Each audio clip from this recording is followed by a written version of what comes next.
Hello learners, welcome once again for a very thought-provoking session which talks today about the good governance.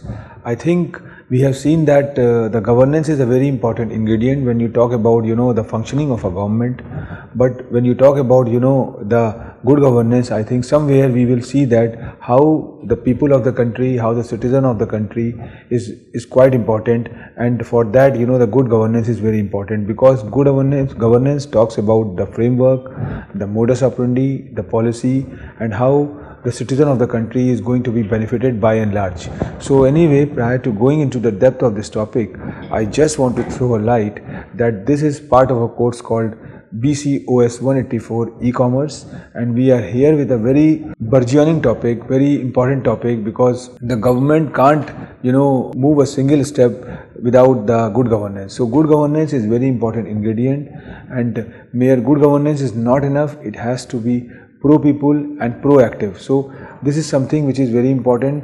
Good governance is putting people at the center of development process. So anyway, I think we see that how much important it is, and with increased fragility, extreme pressure on resources, and rapidly evolving large-scale service delivery needs, the ability of governments to respond to governance challenges, especially in the wake of COVID-19 pandemic, is stressed in unprecedented ways. So public sector governments and anti-corruption continuously continue to rank high among the most important development priorities. So as the crisis period settles, government will be focusing on the recovery phase and will in due course be considering reforms to make their responses and service delivery more resilient. The pandemic has exposed the benefit of stronger, flexible, and more responsive civil services, which is able to incorporate risk management and has access to contingencies in an emergency. So emerging lessons from the immediate response point to the need to adapt models of government operations, service delivery, and interaction with citizens, which include GOV tech options for modernization of services to citizens and business.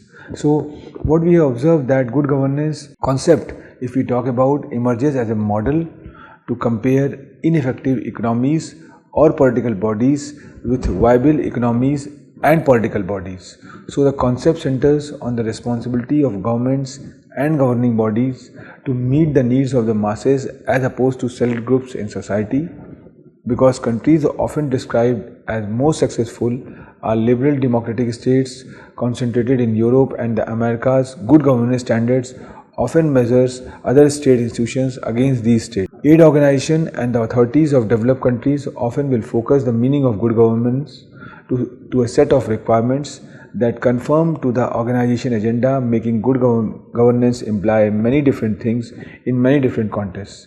And the opposite of good governance as a concept is bad governance. So if we go into the backdrop of good governance, we find out that a lot of things are matter when we go into the depth of good governance. Either it could be the evaluation, or it could be the values, or it could be the modernization, or the information technology, or the virtualization. We have seen that the whole world is right now moving from robots to cobots. So robots are purely a machine way of doing the things, whereas cobots is a collaborative efforts of human and machine. So that is very important, and here what we have observed, that the role of cobot is very important. And when organization used to work, when the government used to work for the country, for the state, for the citizens of their country, they try to imbibe the technology, they try to imbibe the latest know-hows, the state of art, the technologies which can give organization an edge. So the role of good governance is quite important in the present scenario.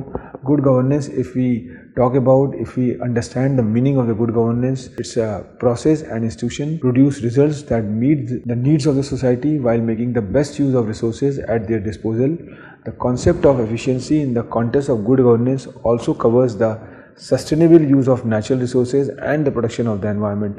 That is more important, because the way natural resources are cutting short, the way the challenge is coming up, I think somewhere the organization has to be taken into consideration. So if you see the background, if we go into the genesis behind the good corporate governance, I think transparency of operation is one of the important ingredient which need to be taken care. If the government is not transparent, if the transparency is not there, I think somewhere the system is not going to build, and system is only going to build when there is a transparency and corruption less environment. So accountability towards the shareholder, that is very important aspect, and accountability, commitment, responsibility is very important aspect. Fairness in dealing is there. So how the government is going to deal, how the tendering or how the public-private partnership is going to be taken into consideration. That's why there are certain portals where, if you talk about the GEM portals, where the government, do the tendering. So working as a partners for effective governance, if we talk about, I think teamwork is value that helps define the culture, and it's very important. Transparency, another important attribute of the organization culture, is reflected in a series of compacts and about reciprocal expectation, including those at the board level. So if we again go into the good governance principles, I think it talks about many aspects, and if we start with the policy, it could be legal and institutional framework is there, then effectiveness is there, how much effective we are, then decentralization and participation in decision making is very important aspect. Transparency and accountability I have already talked about. Equity and fairness is there. I think there must be involvement of the various functionaries or various downline. I think if the center have developed any policy, it's a moral duty of the state government to collaborate with the central government and execute the process. I think there are certain examples which is quite important here, that Aadhaar card, which is supposed to be a brainchild of the central government, but very well accepted by state governments, and then it was implemented in totality. So this is very important aspect. And effectiveness, how much effectiveness the policy is. There are a lot of policies which comes up, and after certain time we observe that become the deathbeds. But how much effective it is, there are a lot of the social policies like Manrega policy, which was created by the government of India and now going to be benefit to the society by and large. So good governance, if you talk about, identify who is accountable for society at executive level, ensure they have clear reporting lines to all staff with security responsibilities, monitor the effectiveness of security management across the organizations, review and update at regular intervals, seek regular briefings on the intervals. So if we talk in an international perspective, I think in international development, good governance is a way of measuring how public institutions conduct public affairs and manage public resources in a preferred way. Governance is the process of decision making and the process by which decisions are implemented. That is very true, because if the decisions are not going to be executed, are not going to be implemented, I think somewhere there is a great loss of time, money, as well as the government which used to invest on that become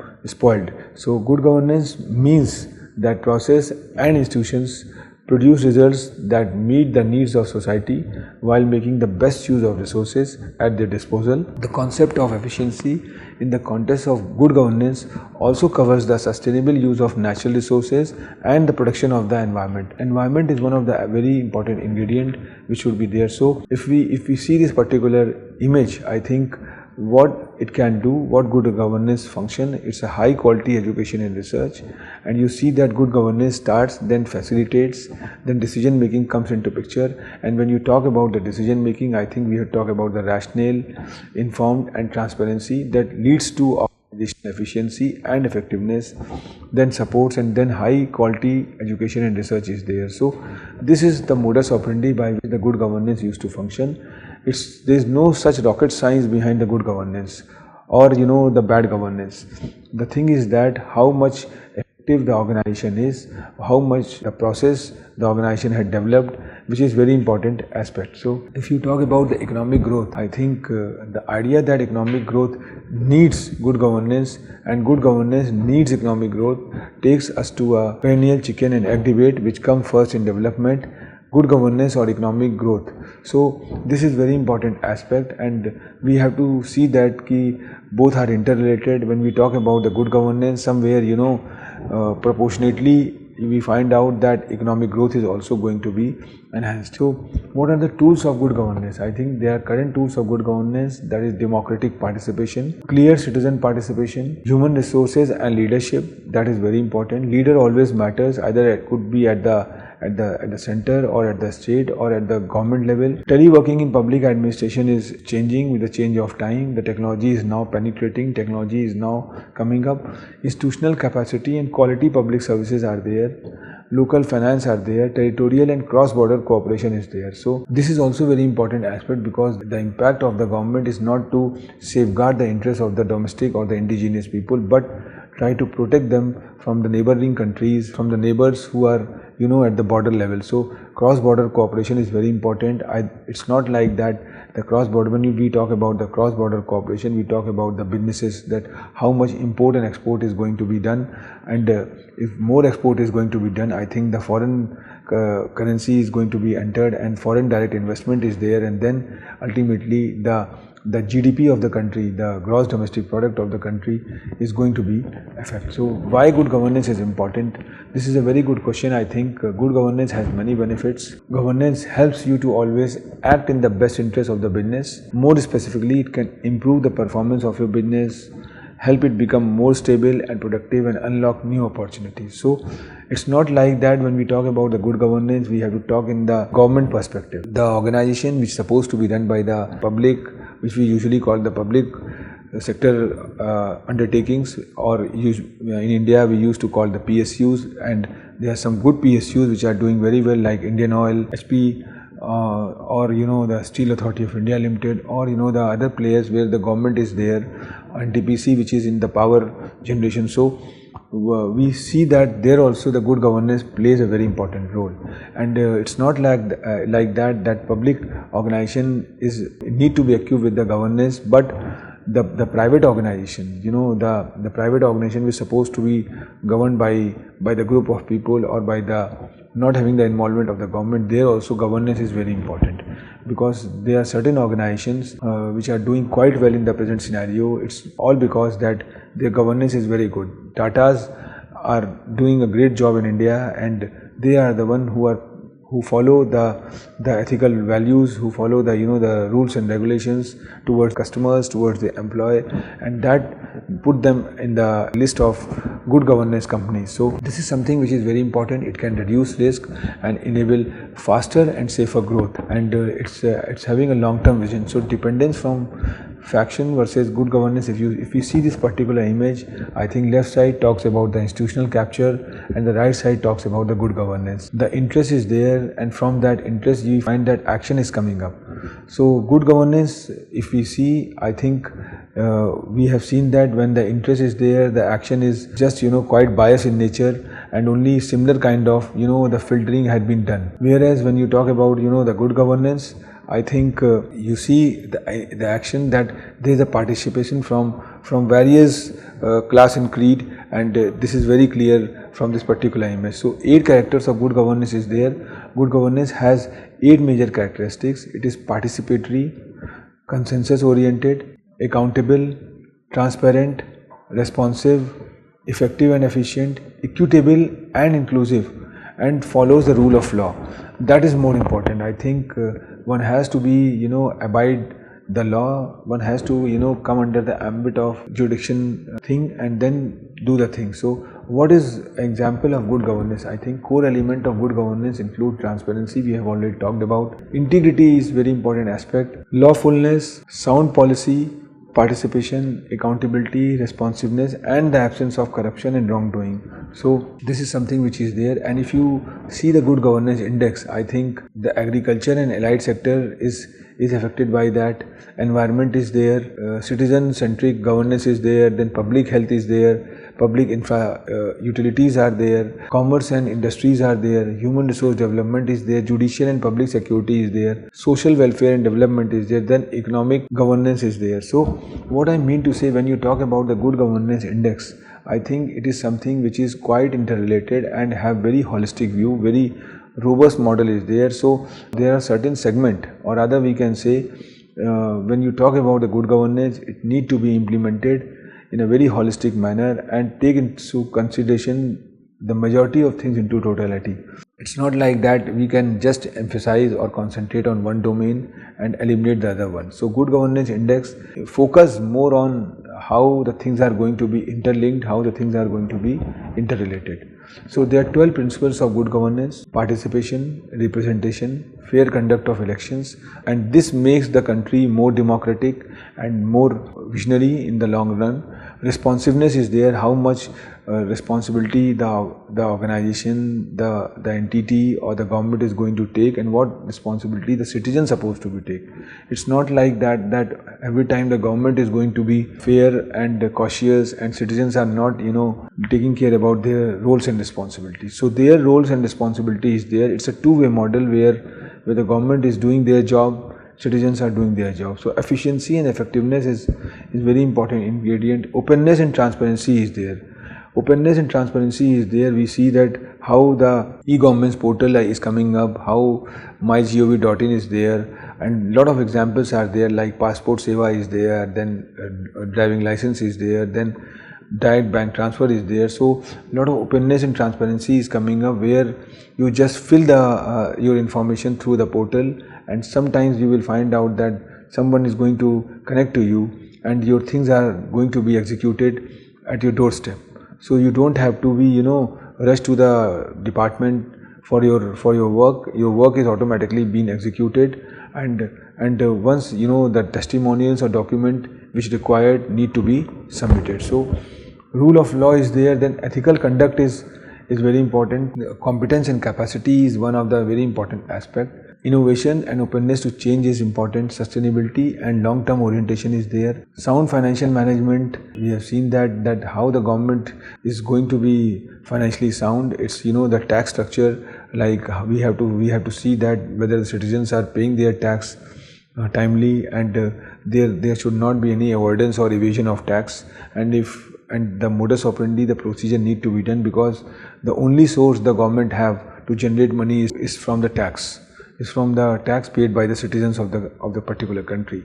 So if citizens pay it, if the corporate houses fulfill their responsibility, I think the financial system is going to be strong, and this will make the country stronger and stronger. So human right, cultural diversity and social cohesion is there. Then accountability is there. Accountability is something which should not be from the government part but from the citizen part. So good governance can only function very well when all these 12 principles are taken into consideration in toto.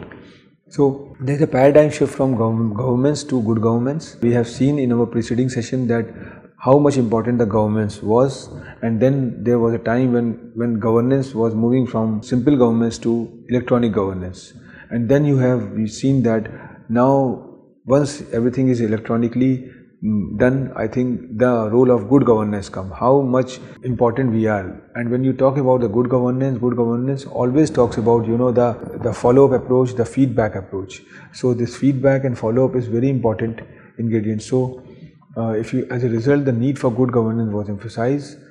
The changing nature of the concept of development transformed the governance. Development is determined by progress in all spheres: political, social, environment with economic. Development is a process of creating suitable enabling environment for people to lead long, healthy, productive and creative lives. So if we talk about good governance in India, I think evolving a citizen-centric bureaucracy is very important. Why we are emphasizing more on the citizen-centric bureaucracy? Because the policy, the system, the approach we need to be developed always takes into consideration the citizens. A country remains a country only when the citizen of the country is going to be benefited by and large. So, and when you talk about India as a whole, I think a lot of versatility is there, a lot of the variation is there, and there the people are in the remote areas, people are in the urban areas, people are in the suburbs. So how the policy is going to be developed, how the modus operandi is going to be followed, so that it can cater the varieties of people by and large. So that is very important aspect, and right to information and transparency is very important. RTI in India is very prominent right now, and if someone wants to extract or get any information, it's their moral right to get it. So public grievance machinery is now strengthening. The technology enabled model is there. We float the grievance on the particular portal and somebody can reciprocate in a very shorter span. So this kind of the model is coming up. Code of ethics, citizen charter come up. Panchayati Raj institution is now decentralized. So that is somewhere that thing is going on. and there are certain critique of good governance. Good governance attempts to integrate political elements, economic aspects and social process to foster holistic development. However, it seems to depoliticize government and bring in more technical aspect at the cost of citizens' democratic right to govern. So, a lot of the initiatives the government of India had also taken. Digital India, if we take an example, is a one step in this direction, and it is an umbrella program to prepare India for a knowledge based transformation. I think Digital India, if you talk about, it's a very good initiative by government of India which emphasize on varieties of things. So, and intention is very clear, how the citizen of the country, how the people of this country is going to be connect through technology, through digital mode. So mygov.in is the first step in this direction. It aims to establish a link between government and citizens towards meeting the goal of good governance. It encourages citizens as well as people about to participate in various activities, that is do's, discuss, poll, talk, blogs, etc. So Digital Locker, if we talk about, it serves as a platform to enable citizens to securely store and share their documents with service providers who can directly access them electronically. And this is very important aspect because one can store their the testimonials, their documents, the process documents in this DigiLocker. So it's no doubt it's password enabled, password equipped, so security layers and security features are very strong into it. The National Scholarship Portals, it provides a centralized platform for application and disbursement of scholarship to students under any scholarship scheme. So all the scholarship which is supposed to be floated by the government of India comes under the ambit of this National Scholarship Portal, and it's very easily available to all the aspirants.